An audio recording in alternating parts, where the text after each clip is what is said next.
আচ্ছা, হাই। আমার নাম রাজ সেকেন্দার চৌধুরী।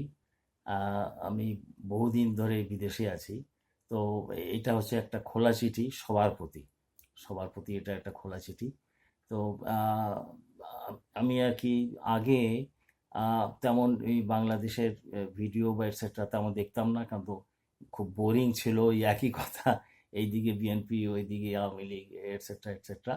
তো যাই হোক, গত 5ই আগস্ট থেকে যে বিরাট একটা গণ অভ্যুত্থান হলো, শুধু গণ অভ্যুত্থান তো নয়, এটার পেছনে যে মানুষের যে আত্মদান, হ্যাঁ, এত প্রায় 1,500 মানুষ, বেশিরভাগই তরুণ, তারা যে প্রাণ দিল, এবং তারপরে একই সাথে প্রায় 3,000 বা তারও বেশি যারা যারা মানে পঙ্গু হয়ে গেছে, তারা আহত হয়েছে, তাদের এই আত্মদানের ফলেই এই যে বিরাট যে একটা জগদ্দল ঘাড়ে চেপে বসেছিল বাংলাদেশের, সেটা এখন গেছে। তো তার এরপরে মানুষ এখন ঠিক মতো বুঝতে পারছে না ভবিষ্যৎ কি করা যাবে। তো আমি আবার বলি, আমার আমার নাম তো বললাম যে রাজ সেকেন্দার চৌধুরী। আমার বয়স 78 বছর। আমি 52 বছর ধরে এই বিদেশে পশ্চিম জগতে আছি, এবং বেশিরভাগ সময় ফ্রান্সে। এছাড়া ইংল্যান্ডেও বেশ অনেক দিন ছিলাম, আমেরিকাও ছিলাম। আহ, এই আর কি। তো এখানে আমার আহ, মানে ডিসিপ্লিন বা আমার গবেষণা এবং কাজের ক্ষেত্র হচ্ছে, এর নাম বলে প্রসপেক্টিভ, অর্থাৎ ভবিষ্যতের বিদ্যা। ভবিষ্যতের বিজ্ঞান হয় না, ভবিষ্যৎকে আলোচনা করা যায়, এটা মানে চর্চা করা যায়, এটা বিদ্যা আর কি। যেমন সমাজবিদ্যা, আরও অনেক বিদ্যা ওইরকম ভবিষ্যতের বিদ্যা। তো এই ভবিষ্যতের বিদ্যার আসল ব্যাপারটা হচ্ছে যেটা আহ, সম্ভাবনা আর কি, পসিবিলিটি। হ্যাঁ, এটা কোনো বাধা ধরার কিছু নেই, পসিবিলিটি। তো এই এই পসিবিলিটি কি হতে পারে। আচ্ছা, এখন আমি সরাসরি যাই, বেশি কথা না বলে। সেটা হচ্ছে যে এরপরও আমি অন্যান্য ভিডিওতে আমি আশা করি নানা ধরনের সাজেশন দিতে পারবো হয়তো।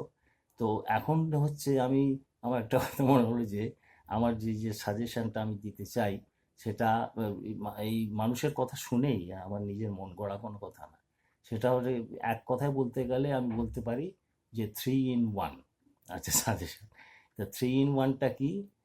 এক, আমাদের কনস্টিটিউয়েন্ট অ্যাসেম্বলি, সংবিধান করার জন্য যে অ্যাসেম্বলি, কনস্টিটিউয়েন্ট অ্যাসেম্বলি, এবং সেইটাই একই সাথে অত বারবার নির্বাচন না করে সেইটারই নির্বাচন, এবং সেইটাই একসময় যাকে বাংলায় আমার মনে হয় বলা হয় পরিভাষাতে গণপরিষদ, কনস্টিটিউয়েন্ট অ্যাসেম্বলি অথবা গণপরিষদ, যেখানে সংবিধান ঠিক করা হবে, নির্ধারণ করা হবে আর কি, নতুন করে।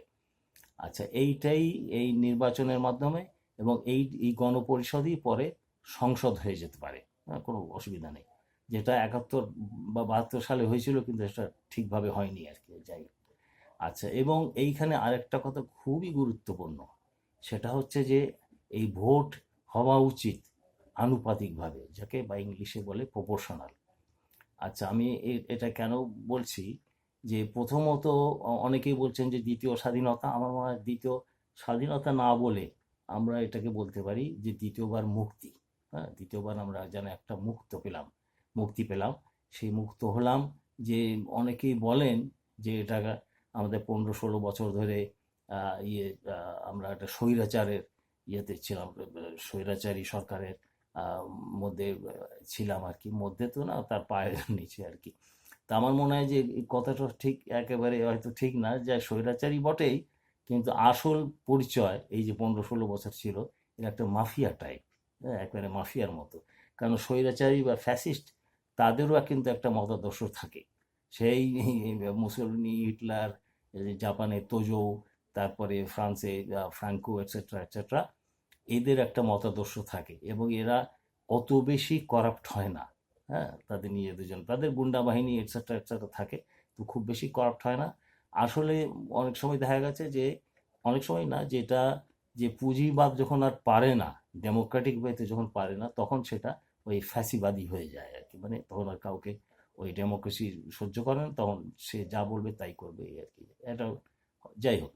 তো এইখানে আমরা সেটা দেখছি যে 15-16 বছরে, এমনকি গতকালও দেখলাম সেই পাশের মানে এই সরকার যে পতন হয়ে পলাতক হয়ে গেছে, এখনো তার ইয়ে থামেনি। হ্যাঁ, তাদের যে কথাবার্তা, সেই ছিচকাদুনি এবং প্রফেসর ইউনূসকে সরাসরি বলা, আবার বলা কি ইয়ে ঘুষখোর তো না, ঘুষখোর তো বলতে সুদখোর মুক্তমুখ, যাই হোক। তো যাই হোক, সেগুলো তো আছেই। এবং এদের আমি যে আগে এই যে বাংলাদেশের উপর তেমন ভিডিও দেখতাম না, কারণ একেবারেই যাতা আবোল তাবোল ছিল, বাজে সব ফালতু কথাবার্তা হতো। তো এখন আমি এই 5ই আগস্টের পর থেকে প্রতিদিনই যা পারি আমি এটা শুনি, দেখি, এটসেট্রা। এবং সেখানে ভালো মন্দ সব কিছু আছে। প্রফেসর ইউনূস যেমন বলছেন যে আপনার সমালোচনা করবেন, মন খুলে সমালোচনা করবেন, কিন্তু করতে গিয়ে দেখা যাচ্ছে যে ওই প্যান্ডোরাস বক্স ওপেন হয়ে গেছে। তো যাই হোক, তো তবু ওই মানে এমডির স্বাধীনতা অবশ্যই কাম্য, সবসময় মুক্ত ইয়ে। তো এইখানে আমি যেটা বলতে চাই আর কি, যে এই এত এক কথায় বললে এটা একটু বেমানান হবে, তো আমি বলবো যে প্রফেসর ইউনূস আমাদের আহ, উনি একজন সাধারণ মানুষ নন। উনি একজন, প্রায় আমরা বলতেই পারি উনি একজন মহাপুরুষ এবং মানুষের বন্ধু। আচ্ছা, আমার মানব বন্ধু বলার দরকার নেই, কারণ জগবন্ধু, তারপর কি বলে বঙ্গবন্ধু, এইসব অনেক কথা বলা হয়ে গেছে, কাজে না বলে উনি সত্যিকারের মানুষের জন্য ফিল করেন।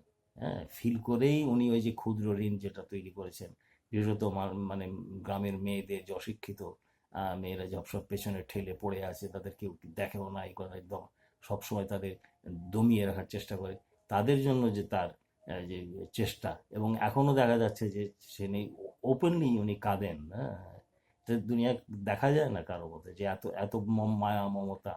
হ্যাঁ, এবং শুধু তাই না, উনি ওই ওই দিয়ে কাজ করার চেষ্টা করেন যে কিভাবে কি উপায়। আচ্ছা, আমি মহাপুরুষ তো বললাম, যাই হোক। তো এটা হলো যে ওনাকে যদি আমরা দেখি, ওনার যে আমার 2009 সাল থেকে এখন তো কত 16 বছর হলো, ওনার যতগুলো ভিডিও আমি প্রত্যেকটা ভিডিও দেখেছি এবং কয়েকবার করে দেখেছি। আচ্ছা, ওনার কথা শুনেছি এবং ওনার কাজ, যাই হোক। তো সেখান থেকে আমি যেটা মানে বুঝতে পারি, যে ওনার নিজের কথার মধ্যেই বোঝা যায় যে উনি একটা যাকে ইংলিশে বলে প্রবলেম সলভার। অর্থাৎ যখন যেটা সমস্যা দেখেন, ওইটা উনি কিভাবে সমাধান করা যায় ওইটা চেষ্টা করেন। তবে প্রবলেম সলভার নানা রকমভাবে আছে। হ্যাঁ, কেউ প্যাসিভ, কেউ মানে প্রবলেম সলভ হয়ে যাচ্ছে, খোদার উপর ছেড়ে দিলাম, হয়ে গেল। বা তারপরে এইটা করলাম, সে ধারাবাহিকভাবে এইভাবে করতে হয়, এইভাবে করতে হয়, অ্যাক্টিভ। তো উনি হচ্ছেন ক্রিয়েটিভ, শুধু ক্রিয়েটিভ না, হাইলি ক্রিয়েটিভ।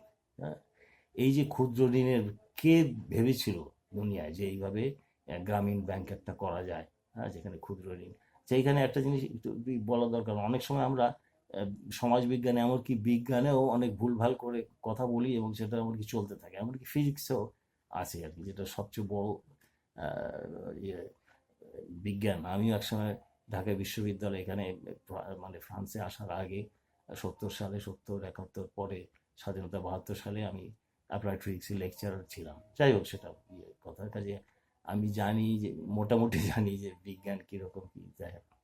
তো সেখানে এই যে অর্থাৎ আমাদের কি কি বলে যে সামনে যে এগিয়ে যাওয়া, এগিয়ে যেতে হবে, তার জন্য যে উপায়, হ্যাঁ, সেই উপায়গুলো আমাদের দেখতে হবে, ঠিকভাবে আমরা চলতে পারি কিনা। এটি ঠিকভাবে প্রশ্ন হচ্ছে যে অনেক সময় ঠিক বললেই আমরা ওই কথা বুঝি না।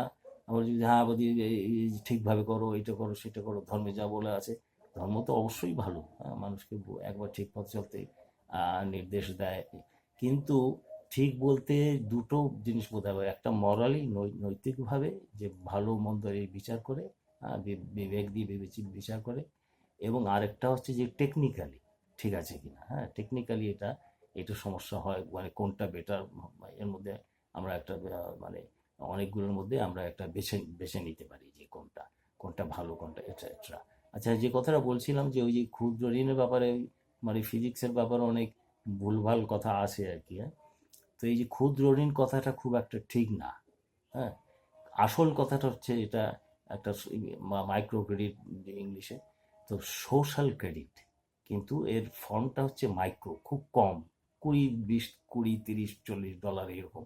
আচ্ছা, এখন যদি আমরা ক্ষুদ্র ঋণ বলি, যেটা হয় এবং পার্শ্ববর্তী ভারতে হয়েছে, অনেক জায়গায় হয়েছে, এই ক্ষুদ্র ঋণ যে গ্রামের যে মহাজন যে টাকা ধার দেয়, সেটাও ক্ষুদ্র ঋণ কিন্তু।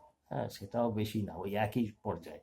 কিন্তু সেই মহাজনের ধার হচ্ছে যে অ্যান্টি সোশ্যাল, অ্যান্টি হিউম্যান, একটা মানুষের পরিবারকে শেষ করে দেয় আর কি, চুষে রক্ত চুষে আর কি কিন্তু গ্রামীণ ব্যাংকের ওটা মোটেই না, একবারে উল্টা। সেই জন্য এটাকে বোধহয় ঠিকভাবে বলা যায় যে মাইক্রো কিন্তু সোশ্যাল ক্রেডিট, আসল ব্যাপারটা হচ্ছে সোশ্যাল ক্রেডিট। আচ্ছা, এইটা তো দুনিয়ায় কেউ করেনি, এইটাই হচ্ছে ক্রিয়েশন প্রফেসর ইউনুস যেটা করেছেন। আচ্ছা, আরেক দ্বিতীয়টা যেটা করেছেন সেটা হচ্ছে ওই যে সোশ্যাল বিজনেস। হ্যাঁ, এই এত বড় চমৎকার ব্যবস্থা সারা পৃথিবীর ইতিহাসে হয়নি, যেটা এমনকি সমাজতান্ত্রিক ব্যবস্থাও পারেনি।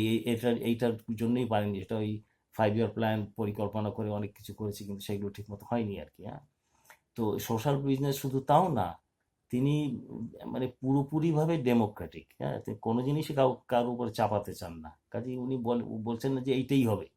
উনি বলছেন তিনটা উপায়। একটা হচ্ছে চ্যারিটি, যে মানুষ দান দিয়ে দিল, নিজের পয়সা দিল, তারপরে যে কিছু জিনিসপত্র যা আছে দিল, বা নিজের শ্রমদান করলো, নিজের সময় দিল, এটা আর কি।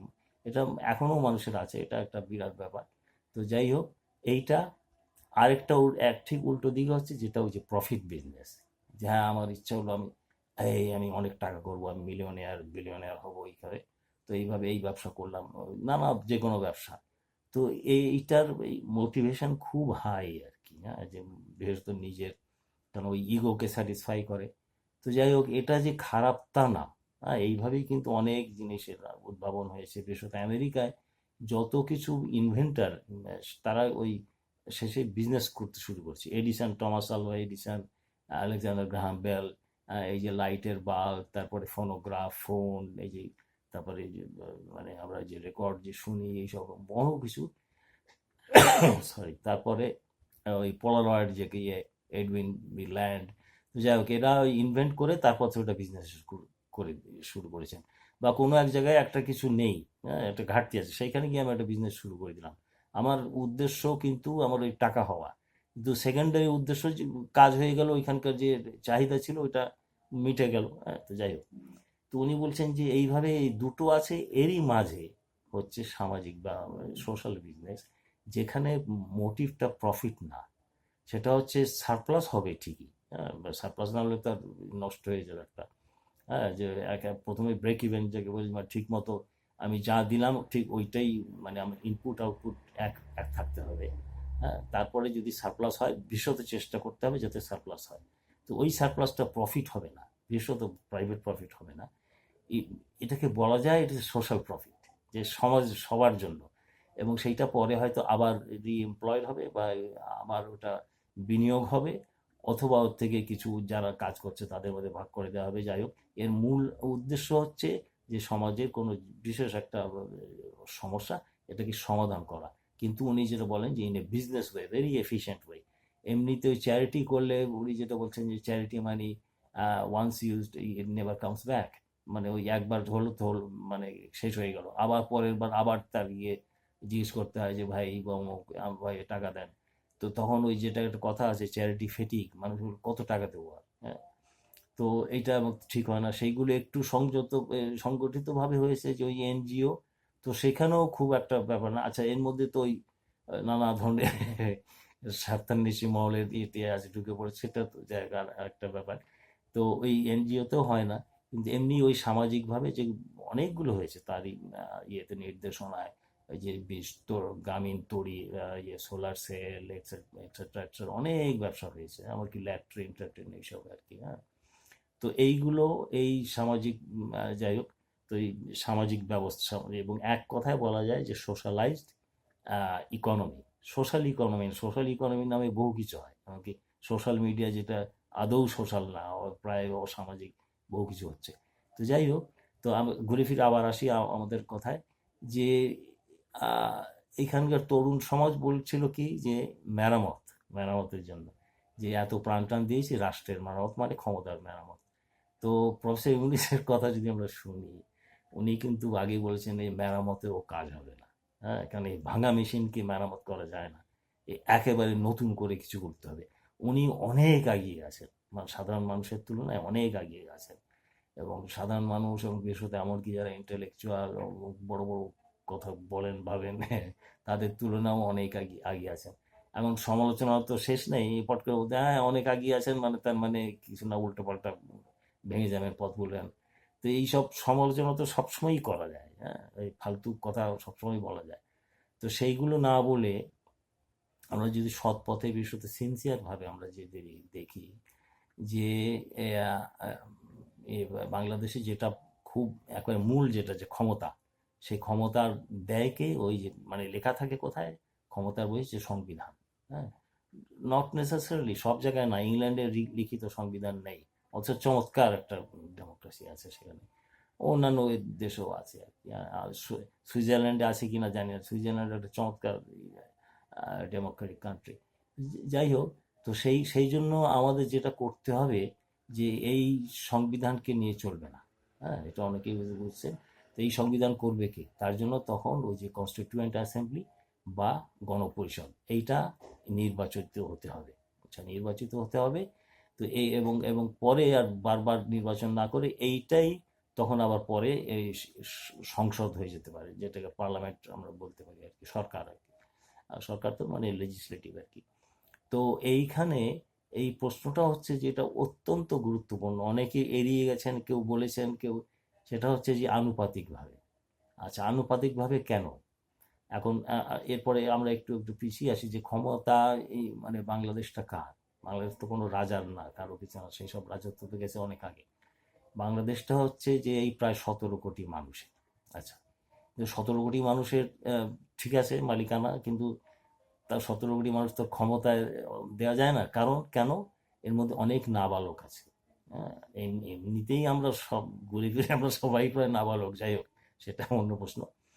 তো এই নাবালকদের যে ইয়েতে দেওয়া যায় না, তারা একটা মানে ইংলিশে যে বলে প্রাপ্ত ম্যাচিওরিটি লাগে, সে বোঝার সময় ইয়ে আর কি, ক্ষমতা।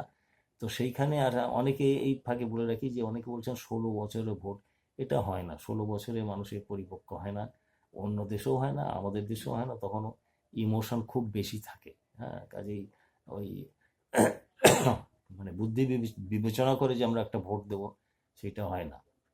তো কাজে 18 বছর আমাদের ঠিক আছে, আগে ছিল 21 করে এখন 18, ঠিক আছে। যাই হোক, এটা তো একটা টেকনিক্যাল মতো ইয়ে গেল সমস্যা। তো সেটা হচ্ছে, এটা আমি বলছি যে ওই যে 17 কোটি মানুষের যে বাংলাদেশ, তার থেকে তাহলে ক্ষমতা কার? ক্ষমতাটা হচ্ছে যে ওই বোধহয় এই যে ইলেকশন কমিশনে দেখা গেছে যে ভোটারের সংখ্যা বোধহয় 12 কোটি মতো, যাই হোক তো এই 12 কোটি মানুষ, এরাই হচ্ছে মানুষ, বাংলাদেশের ক্ষমতা, কোনো রাজনৈতিক দল না, হ্যাঁ। এবং রাজনৈতিক নির্বাচনের জন্য, দলের জন্য কিন্তু এই এত মানুষ মরেনি, এটা পরিষ্কার রোজ রোজ আমাদের মনে রাখতে হবে, হ্যাঁ। ওই কেউ বললেন যে কি অনির্বাচিত সরকার, রোজ মনে করিয়ে দেব অনির্বাচিত না, তারা এসছেন একটা বিপ্লব, বিরাট একটা গণ অভ্যুত্থান, যের মধ্যে এই ধরনের যে ত্যাগের মাধ্যমে, নাহলে ওই কেউ ঘরে বসে লিফলেট দিয়ে এই একে তাড়ানো যেত না, হ্যাঁ। তো এই যে জগদ্দল বসেছিল আর কি। তো যাই হোক, তো সেই তার জন্য আমরা এখন, হ্যাঁ, প্রশ্ন হচ্ছে যে তাহলে এই যে মানে নির্বাচনটা কিভাবে হবে, কেন, ইয়ে আর কি। তো আমরা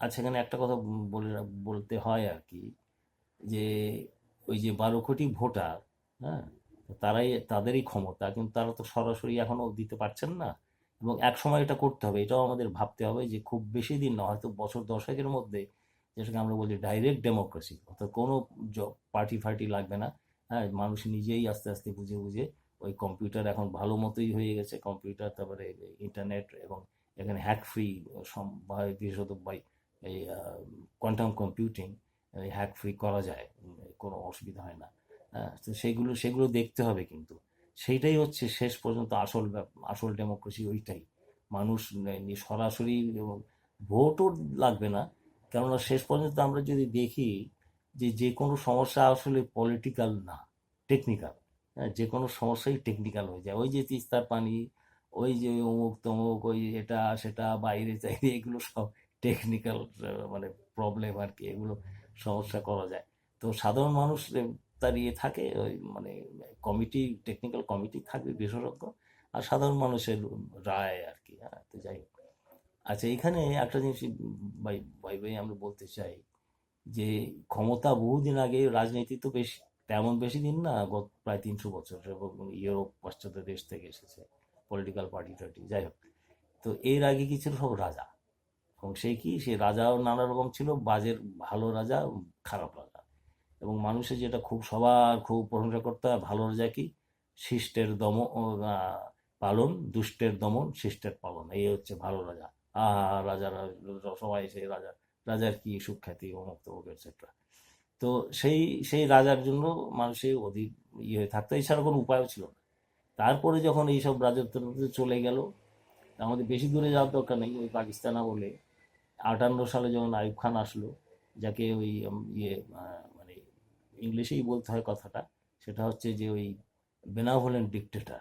অর্থাৎ ডিকটেটর বটে, কিন্তু সে ভালো মানুষ, মানুষের ভালো চায়। হ্যাঁ, সবাই তাকে বাহবা দিল, আরে বাবা, এই আইয়ুব খানই একটা লোক, ওই আসল, সব ঠিক মতো চলে, রাস্তাঘাট পরিষ্কার, কোনো করাপশন নাই।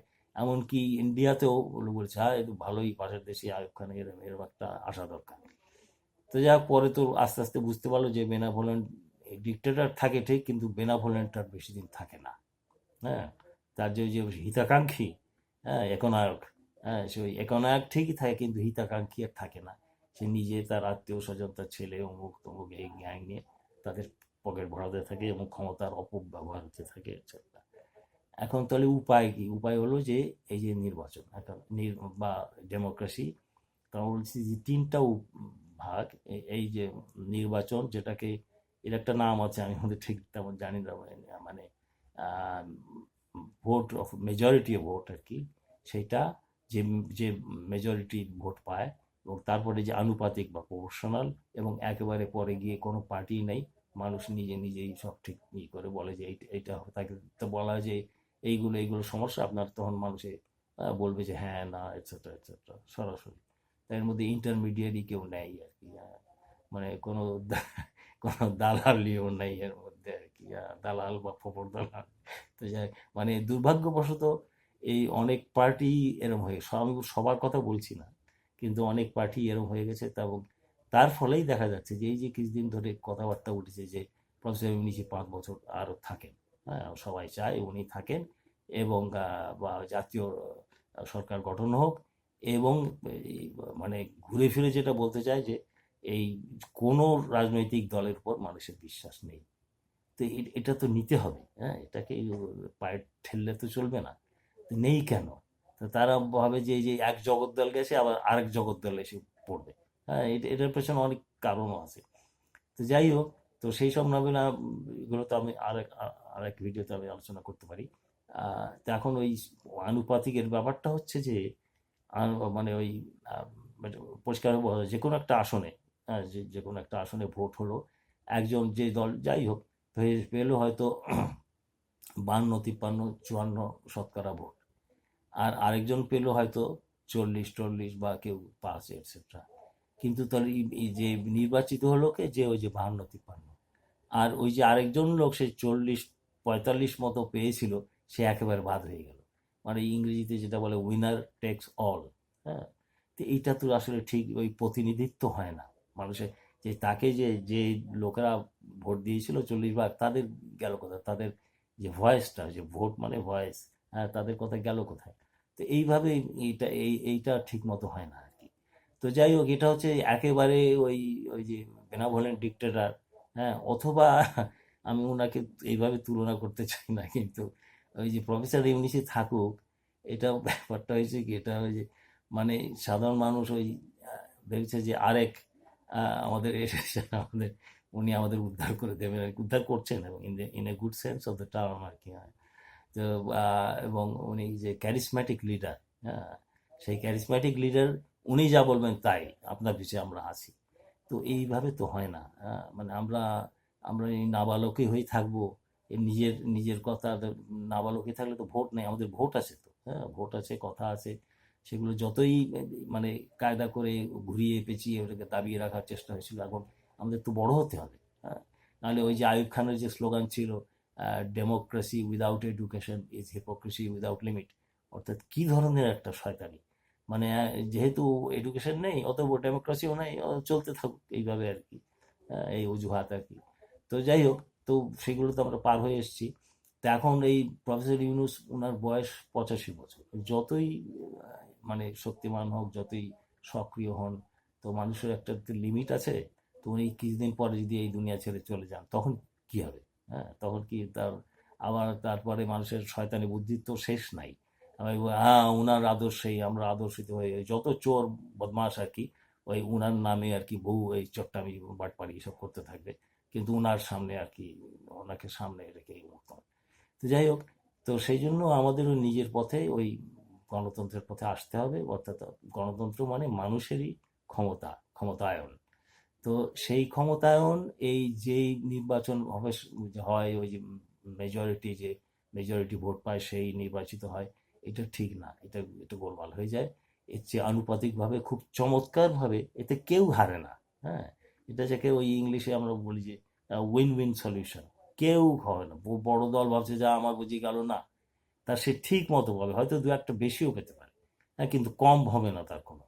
হ্যাঁ, যে সারা দেশে হয়তো একটা বড় দল 30, তাদের যে ক্যান্ডিডেট আছে তারা 300 যাই হোক দিল, সব মিলে হয়তো 30%, 40% পেলো। তো সেই অনুপাতেই সে পাবে, তার চেয়ে কোনো অংশে কম হবে না।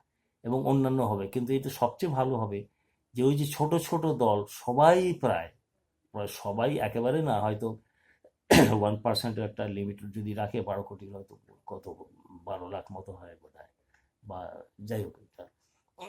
তো 10 হয় 1 কোটি, তারপরে 12 লাখ, যাই হোক হিসাবটা। তো ওই ধরনের, ওর তার চেয়ে কম, অর্থাৎ 1%-এর কম পেলে সে, তার কোনো প্রতিনিধি হবে না, এটা স্বাভাবিক কথা।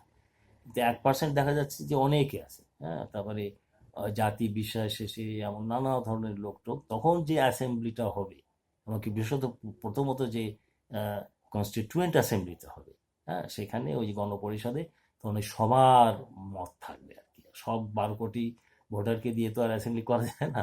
তো যাই হোক, মানে আপাতত করা যায় না। তো সেইখানে তারা ওই বলতে পারে, এবং এর সাথে সাথে থাকবে যে ওই যে কমিশন আর কি, যে সংবিধান কমিশন, এক্সপার্ট কমিটি আর কি।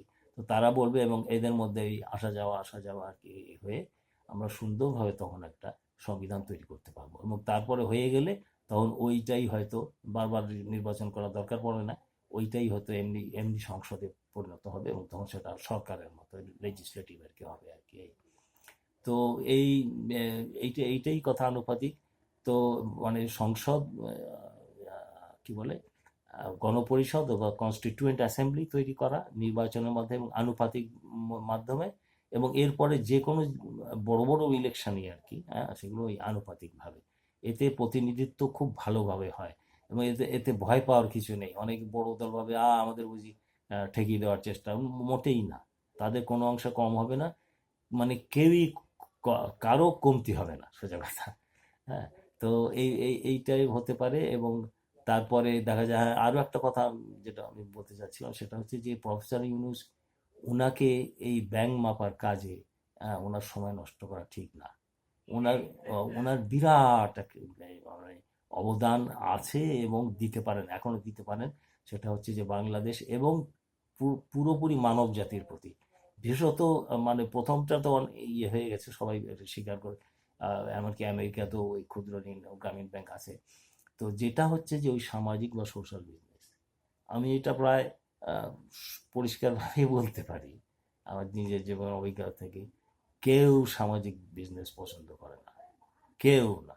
হ্যাঁ, মানে ওই সোশ্যাল বিজনেস হলে আমার আমার টাকা মারা যাবে, মানে তার আমার ইচ্ছা মিলিয়নে হয়তো, তাহলে তো হবে না।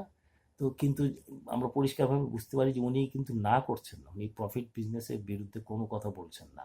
হ্যাঁ, এই যে বিনিয়োগ টিনিয়োগ যা আসছে বিদেশ থেকে, যত সব তো প্রফিট বিজনেস, তো উনি তো না করেননি, হ্যাঁ, ওয়েলকাম করেছেন। তো সেইখানে তো আমরা বলতে পারি যে ওই কাজেই ওনার দেখা উচিত যে যে সামাজিক বিজনেস ও সোশ্যাল বিজনেস, এইটা ওনার যে একটা বিরাট একটা ভার আছে, এবং এবং ভার বলে না, মানে ওনাকে গ্রহণযোগ্যতা, এবং উনি যে কাজ করতে পারেন সমস্ত করে এই সরকারি কাজের এই এর সাথে দেখা অমুক তমুক এইসব এইসব কাজ অন্য লোকে অনেক ভালোভাবে করতে, সেই জন্য লোক আছে অলরেডি। দেখা যাচ্ছে বেশ কয়েকজন এসেছেন উপদেষ্টা, তারা ভালো মতোই পারবেন এগুলো।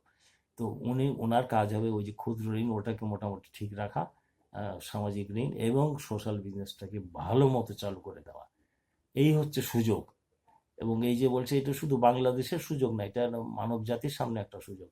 এই সুযোগ হাতছাড়া হয়ে গেলে কিন্তু আর আসবে না। হ্যাঁ, কারণ আমি এখানে বলতে চাই যে আমার এই যে ভবিষ্যতের বিদ্যা আমি যেটা করি এত বছর, প্রায় 50 বছর ধরে আমি যে করে আসছি, এর কথা অন্য জায়গায় বলবো। সেটা হচ্ছে যে এই মানব জাতির সামনে যে ভবিষ্যৎ, মানে আমরা যদি ঠিক মতো ওই ঠিক আবার বলছি যে নৈতিকভাবে এবং টেকনিক্যালি যেন ঠিক আমরা যদি ভুল না করি, হ্যাঁ, তাহলে সুন্দর আছে, মানে ভবিষ্যৎ মানুষের পক্ষে অত্যন্ত সুন্দর। হ্যাঁ, অত্যন্ত সুন্দর। সুন্দর মানে হচ্ছে যে প্রতিটি মানুষ নিজেরা অন্যরাও সুখে সুখে সন্ততিতে আমরা খুব ভালোভাবে আমরা জীবনযাপন করতে পারবো।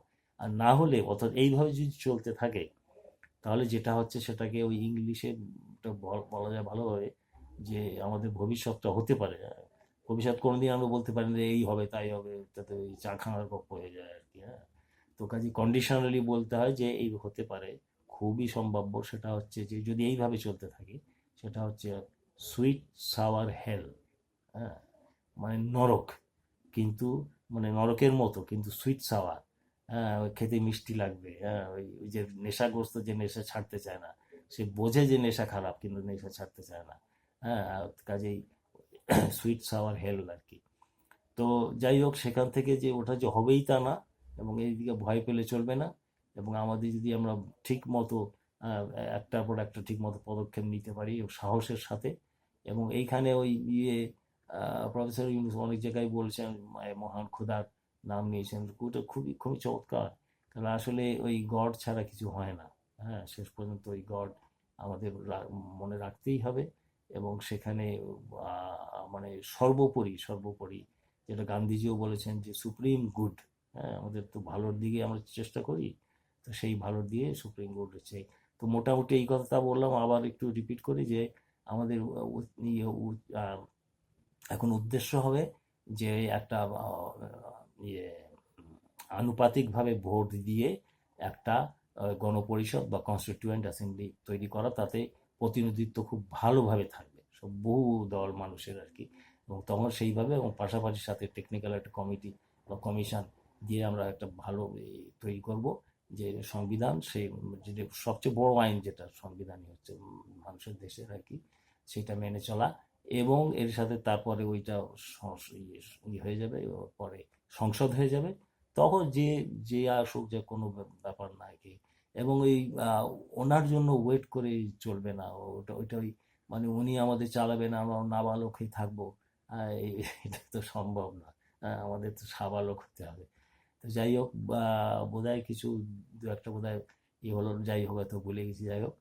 তো এর পরের ভিডিওতে আরো হয়তো ভালোভাবে ভাই বলবো, এবং এছাড়া আরো অনেক হয়তো অনেক কিছুই বলার আছে আর কি।